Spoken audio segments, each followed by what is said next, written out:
ইরানের প্রয়াত নেতা আয়াতুল্লাহ আলী খামেনির মৃত্যুর ৪০তম দিন উপলক্ষে পাকিস্তানের গিলগিট বালতিস্তানে শোক ও সংহতি সমাবেশ পালিত হয়েছে। গত ২৮ ফেব্রুয়ারি মার্কিন ইসরায়েলি বিমান হামলায় তার মৃত্যুর পর এই প্রথম এত বড় গণজমায়েত দেখা গেল। লাখো মানুষের স্লোগান আর শোকাতুর পরিবেশ। পাকিস্তানের গিলগিট বালতিস্তানের রাজপথ এখন জনসমুদ্র। উদ্দেশ্য ইরানের প্রয়াত সর্বোচ্চ নেতা আয়াতুল্লাহ আলী খামেনির প্রতি শ্রদ্ধা নিবেদন। গত ২৮ ফেব্রুয়ারি ইরান ও মার্কিন ইসরায়েলি বাহিনীর সংঘাতের প্রথম দিনেই প্রাণ হারান তিনি। তার মৃত্যুর ৪০তম দিনে শোককে শক্তিতে রূপান্তর করতে রাজপথে নেমে এসেছেন হাজারো মানুষ।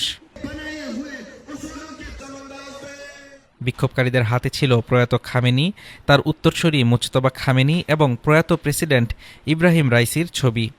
আয়োজকদের দাবি, দলমত ও মাযহাব নির্বিশেষে সাধারণ মানুষ এই সমাবেশে যোগ দিয়েছেন।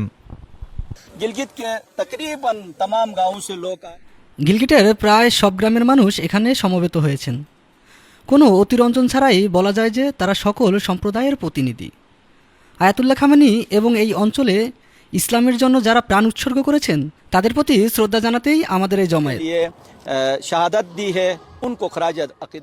ফেব্রুয়ারির সেই রক্তক্ষয়ী হামলার পর থেকেই উত্তপ্ত মধ্যপ্রাচ্য।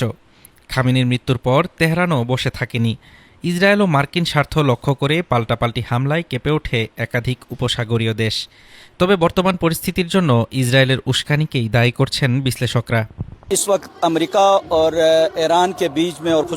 ইসরায়েল, ইরান ও মার্কিন যুক্তরাষ্ট্রের মধ্যে ফাটল তৈরির চেষ্টা করেছে।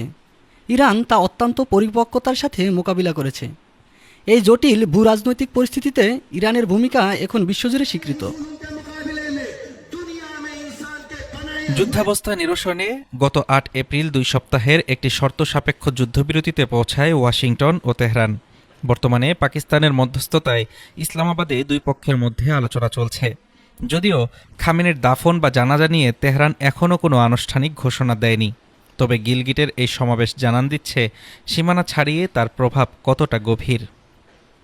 হাফিজুর রহমান তুষার, ঢাকা টুডে।